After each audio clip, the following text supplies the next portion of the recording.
السلام عليكم ومرحبا بكم في فيديو جديد وصفة جديدة. نكونوا في أحسن الأحوال. معكم زهرة من قناة زهو ديليس. اليوم الاقتراح ديالي واحد المائدة ديال الغداء أو العشاء اللي بغيتو، اللي متكونة من واحد الفخيدات ديال الدجاج اللي بواحد التتبيلة رائعة جدا.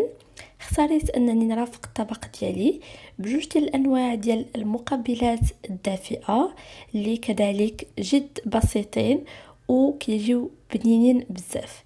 فتابعوا معايا المقادير وطريقه التحضير، فرجه ممتعه. غادي نحتاجو واحد الكميه ديال الفخيدات ديال الدجاج، كتبقى حسب عدد افراد الاسره. انا عندي 6. عندي هنايا الخرقوم البلدي واحد المعلقه صغيره، عندي مليحه،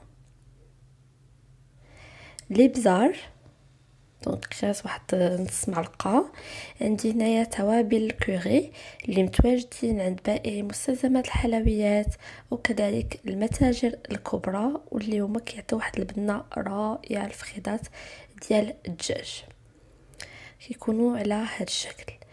عندي كذلك واحد شويه ديال السكينجبير، عندي هنايا تقريبا غادي ندير واحد قياس واحد الثومه، وهنا عندي تقريبا واحد 3 ديال المعالق صغارين ديال دانون مسوس.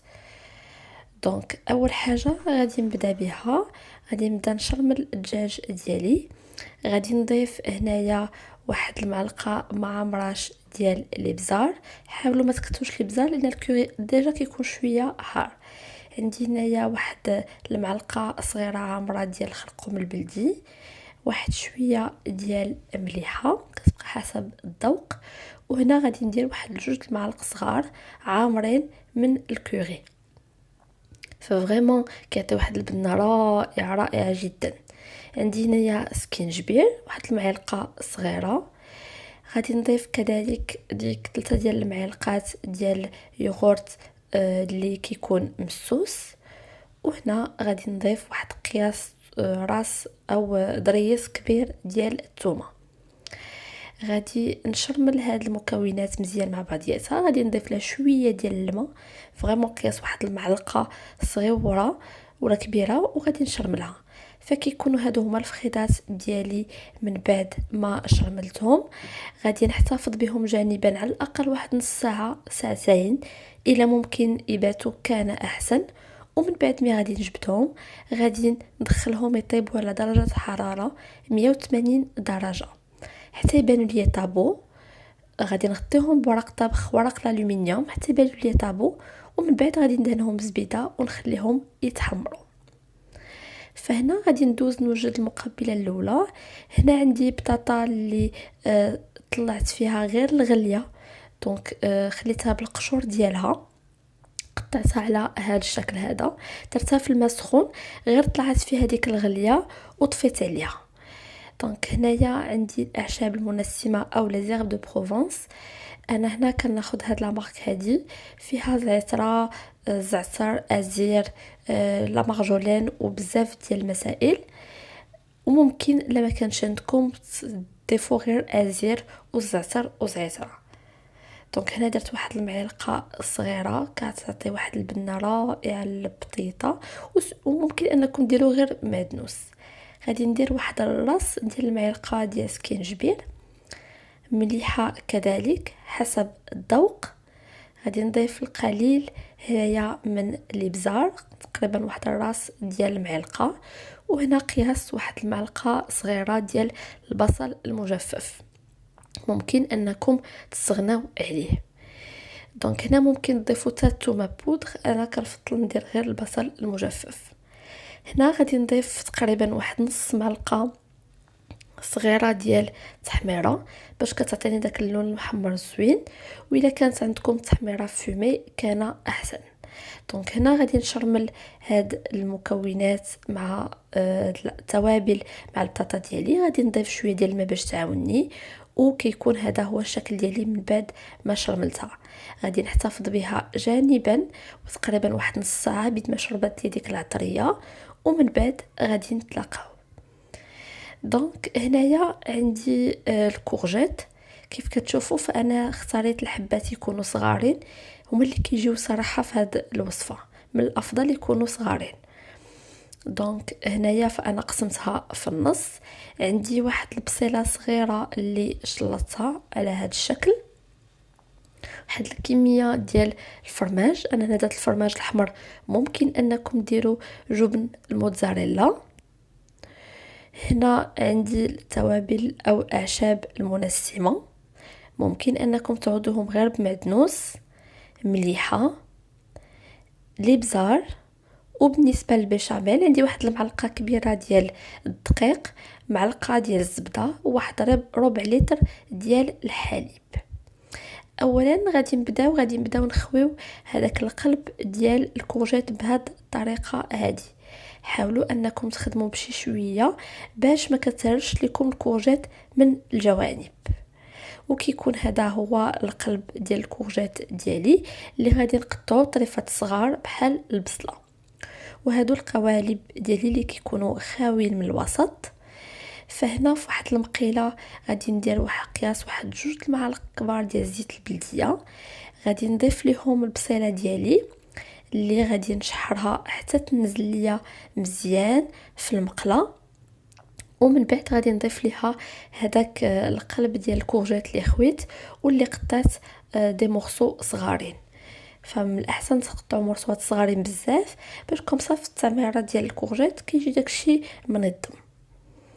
فهنا غادي نبدا نزيد التوابل ديالي. ضفت هنايا مليحه، الابزار من بعد، دونك كيبقى حسب الذوق. وهنا غادي نضيف واحد المعلقه صغيره ديال الاعشاب المنسمه. الا ما كانش عندكم كيف قلت لكم ممكن تضيفوا شويه ديال المعدنوس الزعتر هو اللي كنأكد عليه في الكورجيت لانه كيتواتى بطريقه خطيره مع الكورجيت ديالنا. هنا غادي نوجد البيشاميل ديالي في كاسرونه. ضفت واحد المعلقه ديال الزبده، المعلقه ديال الطحين ديالي، وغادي نبدا ندوب ديك الزبيده و ميم طون كنجمعها مع داك الطحين حتى كتعطيني واحد الكتله بهذه الطريقه. دونك من بعد فغادي نبدا نضيف هنايا الحليب ديالي تدريجيا. دونك غادي نضيف ديجا فايسه خدمت معكم لا بيشاميل، هنا غير كنعاودها غابيدمون. غادي نبدا نضيف الحليب حتى يبدا يتقل ليا البيشاميل في يديا. هنا كيف كتشوفوا بعد ما وجدت لي لا بيشاميل كنحاول نخليها تكون شويه خفيفه. وهنا عندي الحشوه ديالي. غادي نضيف شويه من هذيك لا بيشاميل ديالي الحشوه ديالي. دونك قياس واحد نص معلق، ما تضيفوش بزاف، قياس واحد 2 ديال المعالق بلوتو، ما تضيفوش بزاف، ضيفوا واحد 2 معلقات. جمعوا داكشي بان لكم تجمع فغادي تكتفيو. الوغ من بعد ما خلطت لا بيشاميل مع الحشوه ديالي غادي نبدا نعمر في هذوك القوالب ديال الكورجيت ديالي بمعلقه صغيره. وانا كنقاد من جوانب باش كتجيني ديك الحشوه الوسط. فغادي نبدا نعمر بهذه الطريقه حتى نسالي الكميه ديال الكورجيت ديالي. فكتكون هذه الكورجيت ديالي من بعد ما عمرتها فانا هذيك الحشوه قداتني نيشان مع الكميه ديال القوالب اللي عندي. غادي نبدا نضيف هنايا الفرماج الاحمر، نحاول كذلك انني نثبتو في الوسط. وغادي ندخلهم يطيبوا على درجه حراره 180 درجه حتى يبان لي داك الفرماج تحمر من الفوق. هنا من بعد ما ارتاحت لي ديك البطاطا تقريبا واحد ثلث ساعه غادي نضيف ليها هنايا واحد شويه زيت البلديه. علاش ما كنضيفهاش في الاول؟ لان الزيت ماده عازله فما غاديش تخلي ليا البطاطا تشرب هذيك العطريه مزيان. وغادي ندخلها الفرن مسخن درجه 180 درجه حتى تبان ليا تحمرات. كذلك بالنسبه ليا فانا خدات معايا تقريبا واحد 30 دقيقه في الفران. دونك نتوما ملي تفوت 30 دقيقه قلبوها بانت لكم طيبه فغادي تحيدوها. وكيكون هذا الشكل النهائي الاطباق ديالي. الفخيدات ديال الدجاج ديالي من بعد ما خرجوا في الفران وتحمروا كيف كتشوفوا كياخذوا داك اللوين محمر وزبيون وكيجيو صراحه رائعين وبنينين. ممكن انكم ديروا نفس الطريقه للصدر ديال الدجاج جنيوحات اللي بغيتو. ف فريمون هادو كيصلحوا ميم بور الناس اللي كيديو الماكله معاهم الخدمه او المدرسه، فممكن انكم ديوهم معكم. وهادو هما المقبلات ديالي. كيف كتشوفوا الكورجيت ملي كتخرج من الفران كتاخذ داك اللوي المحمر بفضل البشاميل والفرماج، والبطيطه ديالي كذلك كتجي في هذاك اللوين رائع. فنتمنى انكم تجربوا الوصفه وتردوا ليا، وكذلك ما تبخلوش عليا بلي لايك ولي كومونتير.